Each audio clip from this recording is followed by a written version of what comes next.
자, 용어의 정의 가고 있습니다. 교재 30페이지 세 번째 개업공인중개사라는 정의인데, 자, 좀 전에 했던 2번 중개업이 그래도 시험에서 제일 많이 나왔습니다. 이 작년에도 중개업에서 걸었으니까 원래 여러분들은 지금 세 번째 보고 계시는 개업공인중개사, 즉 개공사에 대해서 더 잘 보셔야 됩니다.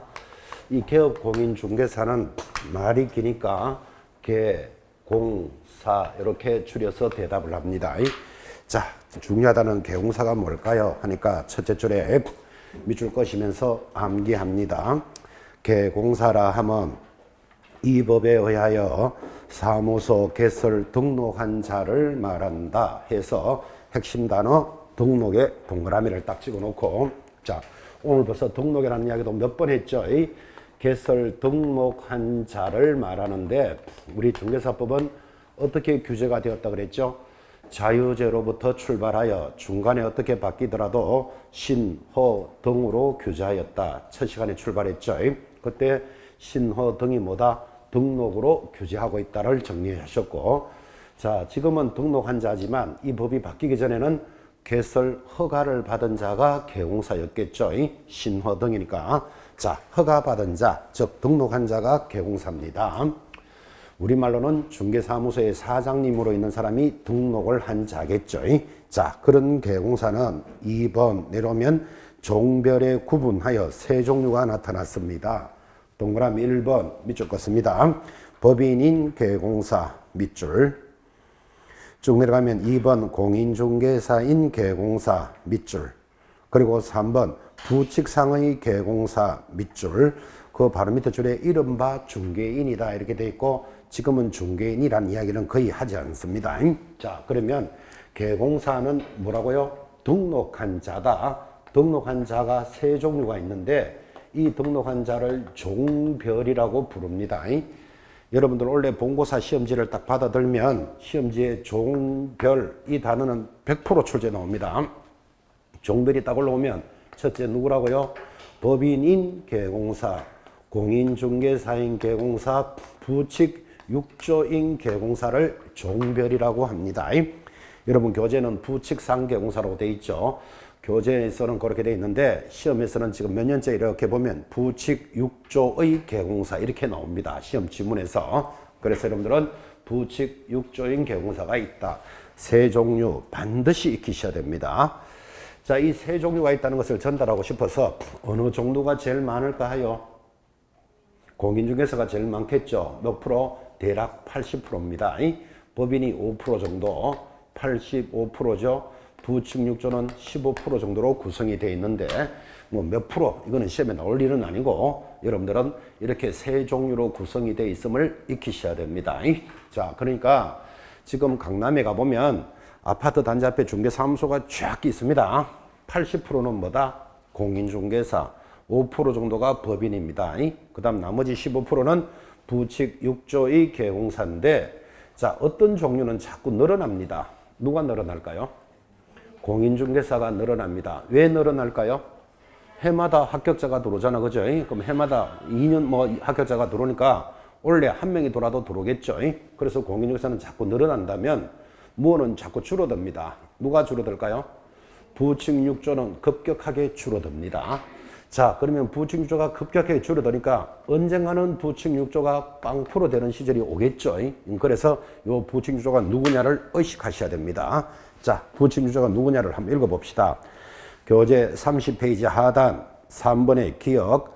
부칙상의 개공사는 법인인 개공사와 공인중개사인 개공사가 아닌 자로서 중개업을 영위하는 자를 말하며 중개사법 부칙 6조에 근거하여 개설 등록을 한 것으로 보는 자를 말한다.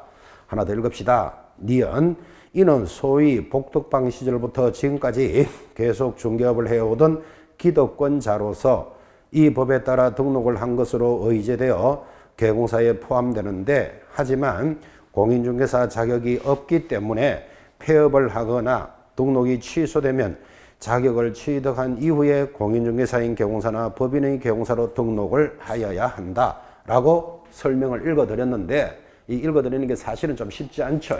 그래서 설명을 이렇게 합니다. 자, 필기는 할 필요 없고 부칙 요조가 누굽니까 하니까 60년대, 70년대부터 중개업을 하던 자들이 있었습니다. 이런 사람들이 하던 장소가 복덕방이라는 말 들어본 적도 있죠. 자, 이 사람들이 중개업을 하고 있었는데 1985년도에 제1회 공인중개사를 만들었습니다. 올해는 몇 년이죠, 여러분? 올해가 2022년이죠. 원래 여러분들이 시험 치는 해가 몇 회죠? 33회다. 이 정도는 아십니까? 자, 그러면 85년도에 중개사 1회 시험이 만들어져서 올해가 2022년이니까 약 37년이 지났잖아. 그죠? 37년이 지났는데 시험은 몇 회다? 33회예요. 왜 그럴까요? 2년마다 시험 치는 게 4번이 있었기 때문에 그래요. 지금은 이제 해마다 시험을 치지만, 자, 그러니까 횟수로는 37년이 지났는데 원래 시험은 33회예요. 자, 그러면 이렇게 되죠. 60년대, 70년대부터 중개업을 해오던 자가 1회 자격증이 만들어지면 이제 자격증이 없는 자는 중개업을 못한다 하고 법을 만들어야 되는데, 이 사람들이 크게 반발을 하니까 하던 사람은 계속 할 수 있도록 해주겠다. 이렇게 기득권을 인정해주는 자가 부칙 6조입니다. 자, 그럼 이 사람들은 85년도부터 지금까지 37년 동안 만들어지진 않고 그때부터 해오던 사람들이니까, 그때 40이었던 사람은 지금 37년이 됐으니까 77 됐겠죠. 그때 50이었던 사람은 87, 그때 60이었으면 97이 됐을 거니까 그만두는 사람만 생겨도 새로 만들어지지는 않는 거예요. 그래서 부칙6조는 꾸준히 자꾸 줄어들어서 지금은 대략 한 15% 있습니다. 이렇게 이야기한 거고, 이 사람들은 자격증이 없기 때문에 그만두면 이제 다시는 할 수 없는 자들, 그죠? 이런 자들을 부칙6조라고 합니다. 자, 그러면 여러분들은 뭐 67년 뭐 이런 건 알 필요 없고, 예전부터 중개업을 하던 자로서 자격증 없이 하는 자들이기 때문에 지금 대략 몇 년이 지났다? 37년이 지났는 거예요. 그러면 언젠가는 부칙6조가 빵프로 되는 시절이 오겠죠. 언제? 이 사람들이 다 돌아가시면 빵프로 되겠죠. 그럼 언제 다 돌아가시겠습니까? 알 수는 없지만 지금부터 10년, 2033년이 되면 이제는 47년 동안 인정해 줬잖아. 그죠? 그러면 거의 없어진다고 봐야 안 되겠어요. 그러면 부칙6조가 빵프로가 탁 되면 개공사는 법인과 공인중개사가 있다. 이렇게 법이 딱 바뀌겠죠. 이렇게 딱 바뀌면 자격증이 없는 자는 지금부터 중개업을 못해요. 그러면 자격증의 가치가 올라간다고 봐야 되죠. 자격증 가치가 올라가면 여러분 자격증 따기도 어려워진다. 이 말하고도 같은 말이 되는 거예요. 그래서 이런 수업을 들으시면서 부칙6조가 빵프로 되기 전에 빨리 합격해야 됩니다. 이런 것도 느끼셔야 돼요. 지금 여러분이 이렇게 3월달 막 수업이 시작됐고 이제 지금부터 본격적인 수업이라 그랬는데, 뭐 어영부영 이렇게 해서 뭐 따도 좋고 안 해도 좋고 이렇게 생각할 시절이 아니고, 부칙6조가 빵프로 돼버리면 앞으로 자격증은 손에서 영 멀어진다고 보셔야 돼요. 빠르면 언제? 10년 안에 없어져요. 근데 길게 가면 그렇고 짧게 보면 5년 안에도 없어집니다. 여러분 지금부터 5년 뒤에 한 5% 남았다 칩시다. 그러면 그때는 법을 바꿔서 부칙6조를 없애면 5%들이 크게 반발할까요? 안 할까요? 안 합니다. 40년 동안 기득권을 인정해 줬기 때문에, 그죠? 언제라도 5% 남았을 때 석 지울 수 있다는 걸 생각해 놓으셔야 돼요. 그래서 조만간에 자격증 없는 자는 중개업을 못 할 거니까 원래 이왕 시작하신 거 꼭 합격하도록 공부하셔야 됩니다를 강조합니다. 첫 시간이니까. 자, 그렇게 해서 개공사는 세 종류가 있다는 것을 무조건 찾아내셔야 되고, 앞으로 시험 지문에서 개공사가 하여서는 아니 되는 행위는, 또는 개공사의 금지 행위는, 이런 말이 나오면 세 사람이 하면 안 되는 행위는, 그 말을 이해하셔야 돼요. 못 찾아내면 점수하고 연결이 안 됩니다. 그래서 개공사의 종류가 몇 종류? 세 종류. 종별 하는 말의 의미를 반드시 새기시고, 얼마나 강조했으면 본고사 시험지에 받으시면 종별 하는 단어는 반드시 나온다 그랬잖아. 그죠? 종별이 나오면 저절로 세 사람을 찾으셔야 됩니다. 네 번째 정의입니다. 31페이지 4번 공인중개사라는 정의입니다. 이 공인중개사도 여러분 너무나 잘 알고 계시지만 너무나 잘 틀립니다. 그래서 조심하셔야 되는데, 자, 이 공인중개사에 대해서 만약에 공부를 안 하신 분한테 공인중개사가 뭘까요? 이렇게 물으면 태반이 50%는 시험에 합격한 사람을 말합니다. 이럽니다. X입니다. 또는 자격시험을 합격해서 중개업을 하는 자를 공인중개사란다. X입니다. 우리가 이해하면 다 맞는 말이지만 법으로는 그렇게 하면 틀려요. 자, 31페이지 4번에 1번 공인중개사 줄 쫙 끄시면서 암기합니다. 공인중개사라 하면 이 법에 의한 자격을 취득한 자를 말한다. 그랬지 시험에 합격한 자라는 말이 거기 어디 있는데, 그죠? 근데 우리끼리 생각하면 합격한 자도 맞잖아요. 이렇게 생각하시잖아, 그죠? 틀려요. 그래서 이 용어는 정확하게 과학적으로 만들어져 있습니다. 시험에 뭐 자격을 취득한 자지 합격한 자가 아니라는 것을 조심하셔야 돼요.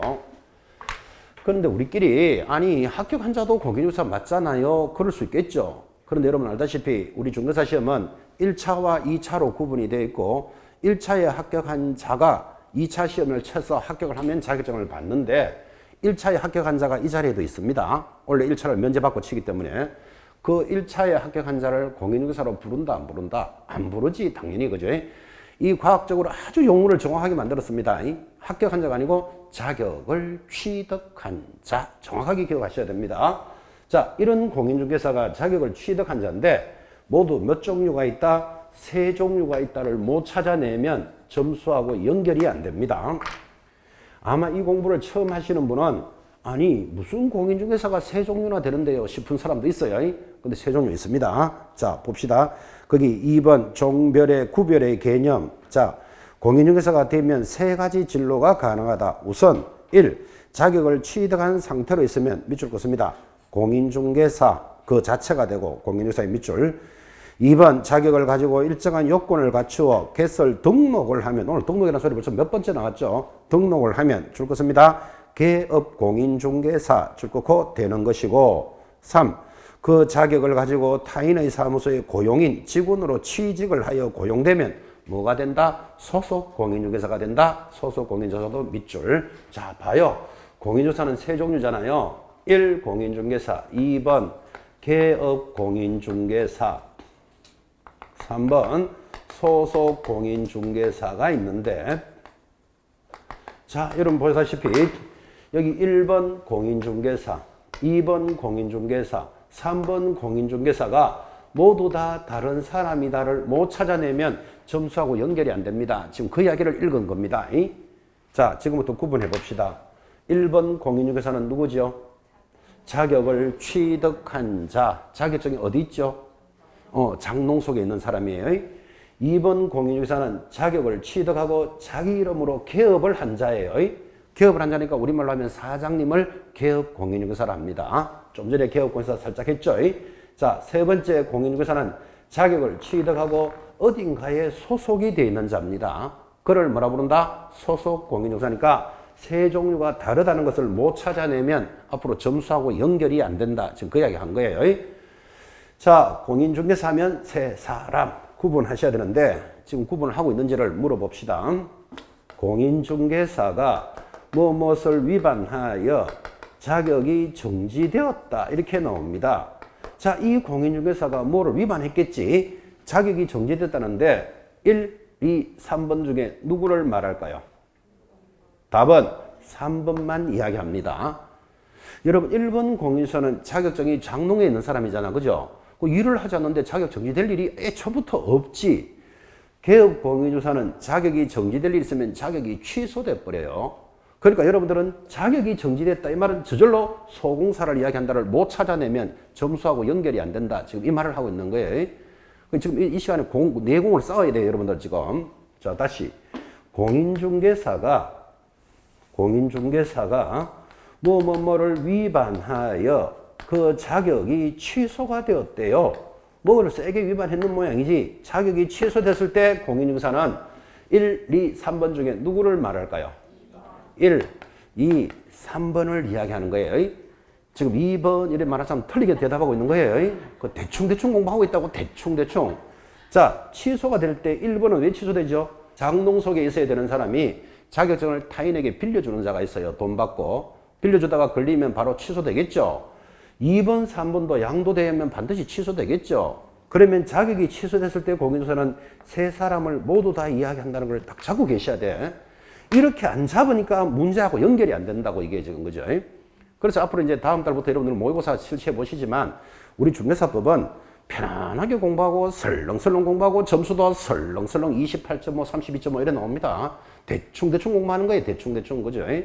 정확하게 지금부터 잡으셔야 돼요. 자, 다시 공인중개사 하면 몇 종류가 있다? 세 종류가 있고 모두 다른 사람이다를 지금부터 구분해 놓으셔야 돼요. 아마 이거를 처음 공부하시는 분은 공인중개사가 무슨 세 종류나 있는데 이조차도 어려운 사람도 있어요. 이 자리에 지금. 그죠? 지금부터 익혀 나가는 거예요. 자, 공인중개사는 정의가 뭐죠? 자격을 취득한 자예요. 그 취득한 종류가 모두 몇 종류가 있다? 세 종류가 있다니까. 그 세 사람이 다 다른 사람이라니까요. 이 개념을 잡으셔야 돼요. 하루아침에 잘 안 될 거예요, 이것도. 대충 보면 내용도 대충 넘어간다고 지금. 그죠? 정확하게 세 사람 구분하셔야 됩니다. 자, 5번째 정의입니다. 교재로는 하단 소속 공인중개사 5번 보이십니까? 자, 이 소속 공인중개사도 아까서 계속했지만 말이 기니까 앞으로 여러분들은 소공사 이렇게 부를 거예요. 자, 소공사는 뭘까요? 교재 제일 하단 동그라미 1번. 소공사라 하면 개공사에 소속된 공인중개사로서 중개 업무를 수행하거나 동그라미 개공사의 업무를 보조하는 자를 말한다. 보조도 동그라미. 2번 이에는 개공사인 줄 것입니다. 법인의 사원 또는 임원으로서 공인중개사인 자를 포함한다. 줄 거 놓고 포함해도 동그라미 하셔야 돼요. 자, 그러면 앞으로 여러분들은 소공사라는 지문이 탁 뜨면요. 지금 했죠? 사원, 임원을 포함하여 이를 제외하고라도 시험에 3번쯤 냈어요. 포함하여 업무를 수행도 하고 뭐 하는 자를 말한다? 보조하는 자. 그래서 수행, 보조가 짝딱 붙어 있어야 됩니다. 하나라도 틀리면 틀립니다. 그래서 대충 그냥 소공사가 누구다 이래서 서영설렁 알고 있는 거예요, 대충. 그렇게 알면 점수하고 연결 안 된다 그랬죠. 이 단어는 무조건 암기하셔야 돼요. 소공사란 사원 임원을 포함하여 업무를 보조하는 자를 말한다. OX. X예요. 왜? 수행도 할 수 있으니까 빠지면 안 된다 그랬잖아요, 지금. 그죠? 사원 임원을 포함하여 업무를 수행하는 자를 말한다. OX. X예요. 보조도 할 수 있으니까. 그죠? 하나라도 빠지면 안 된다니까요. 딱 붙어 있어야 됩니다. 이 단어는 대충 이해하면 안 된다 그랬잖아. 글자 그대로 암기할 것. 지금 첫 시간부터 출발했습니다. 자, 그러면 수행과 보조가 뜻이 다르겠죠. 그러니까 빠지면 틀리는데 뜻이 뭘까요? 차이가. 수행과 보조의 차이. 일단 글자가 다르다. 동의하시겠습니까? 글자가 다르니까 뜻도 다르겠죠. 수행은 문서를 작성하는 것을 수행이라 합니다. 여러분 중개사무소에서 문서라는 게 어떤 게 있죠? 대표적으로 거래계약서 또 확인 설명서라고 대답할 줄 알아야 됩니다. 중개사무소에서 가장 중요한 서류가 2개입니다. 1. 거래계약서 2번 물건에 대한 확인 설명서. 그것을 작성하는 것을 수행이라 그런다니까요. 그죠? 그러니까 만약에 사원 임원을 포함하여 업무를 보조하는 자를 말한다 이래 나가버리면 수행을 못하면 작성 못한다는 말이 된다니까요. 그래 이해하지 말고 지금은 글자 그대로 딱딱딱 붙어 있어야 된다를 기억해 놓으셔야 돼요. 포함, 수행, 보조를 딱딱 잡으시는데 이 포함을 제외하고 이렇게 시험에 한 3번 냈다니까 지금. 그죠? 글자 그대로 암기하셔야 됩니다. 대충 설렁설렁 이해하면 점수도 설렁설렁 따라갑니다. 자, 포함, 수행, 보조인데 오늘은 여러분들이 여기 사원 하면 이꼴 임원이다. 요거 하나를 꼭 좀 기억해 보시기 바랍니다. 우리 중개사법 첫 페이지부터 끝 페이지까지 사원 하면 이꼴 임원 이렇게 기억하셔야 돼. 근데 이걸 임원으로 기억하라고 지금 이야기하는데도 불구하고 직원으로 해석하는 사람이 너무너무 많아요. 직원 이렇게 해석하는 순간 한 문제 날아갑니다. 자, 다시 묻습니다. 사원은 뭐라고요? 임원. 임원은 다른 말로 사원. 그 말이에요, 그게. 이거를 다른 말로 직원 그러면 날아간다 이 말이에요. 한번 봐봐요. 어떤 법인의 대표이사 한 사람이 있습니다. 필기하지 마시고. 전무이사도 있습니다. 또 뭐 이사 이런 사람도 있습니다. 부장님도 있고 과장도 있고 계장도 있고 장거래도 있습니다. 여러분 장거래가 뭐죠? 장 그런 놈 신입사원입니다. 신입사원. 자, 어떤 회사에 대표이사, 전무이사, 이사, 부장, 과장 해서 모두 7명이 있다고 칩시다. 그러면 여기서 임원은 누굴까요?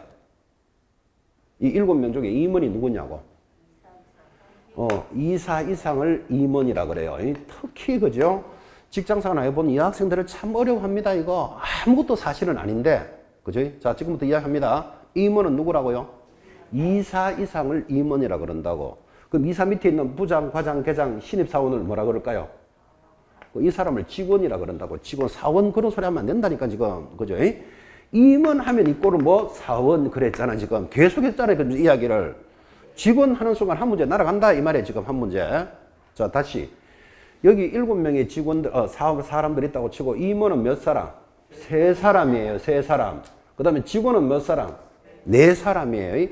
그래, 이거를 합쳐서 뭐라고 하면 임직원 그래요. 임직원. 그래서 어떤 직장에서 무슨 어떤 인사말을 할 때 우리 임직원 여러분에게 감사를 드립니다. 이런 말을 한다고. 임직원 할 때는 임원과 직원을 말하는 거예요. 자, 다시. 임원은 다른 말로 뭐라 그런다? 사원이에요. 이건 직원이 아니라고. 그 직원이 아니라고요. 그러니까 이게 만만치 않은 소리가 주식회사는 임원이라 부르는데 유한책임회사, 무한책임회사는 사원 이래 불러요, 그거를. 그러니까 이제 헷갈리기 시작하는 거라고, 이게. 앞으로 사원 하면 뭐라고요? 임원. 임원은 같은 말이에요. 그래서 사원, 임원 항상 우리 붙어 다닌다고.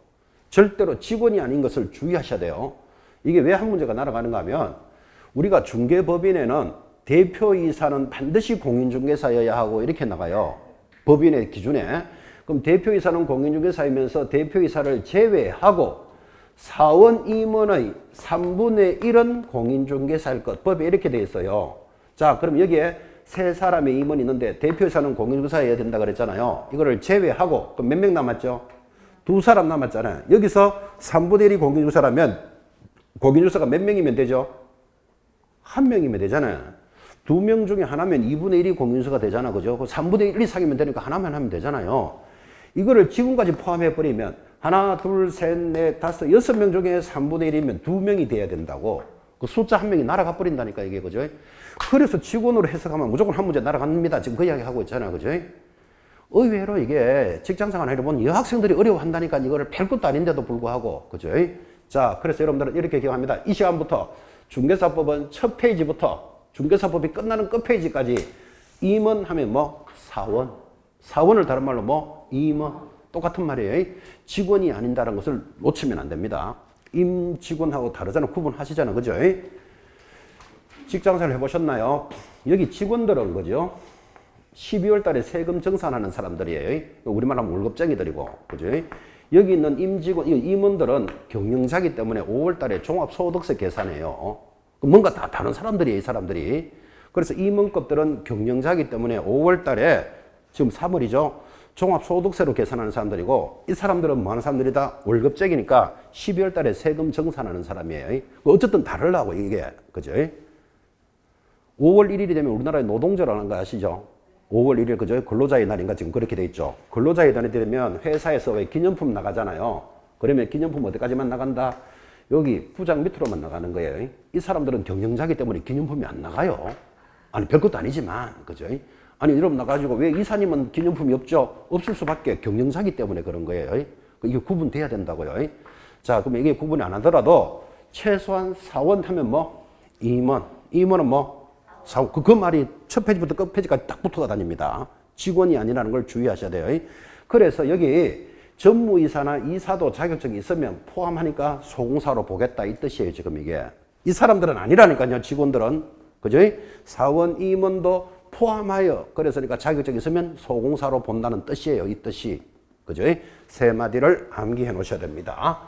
이 5번이 6번 때문에 중요합니다. 6번이 뭐죠? 중개보조원이라는 정의입니다. 시험에서 굉장히 잘 들어왔습니다.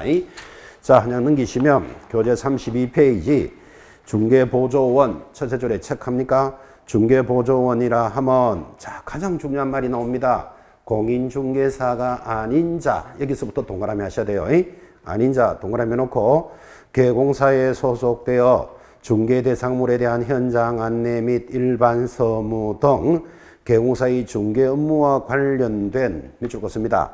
단순한 업무를 보조하는 자, 줄 끊으시고 보조에다가 동그라미. 자, 그러니까 중개보조는 뭐라고요? 첫 번째, 공인중개사가 아니면서 이 말이 빠지면 틀립니다. 근데 여러분 이 말 빼고도 읽으면 너무너무 말이 매끄러워요. 그래서 무조건 공인중개사 아닌 자부터 찾아내셔야 되고, 그리고 단순한 업무를 뭐 하는 자?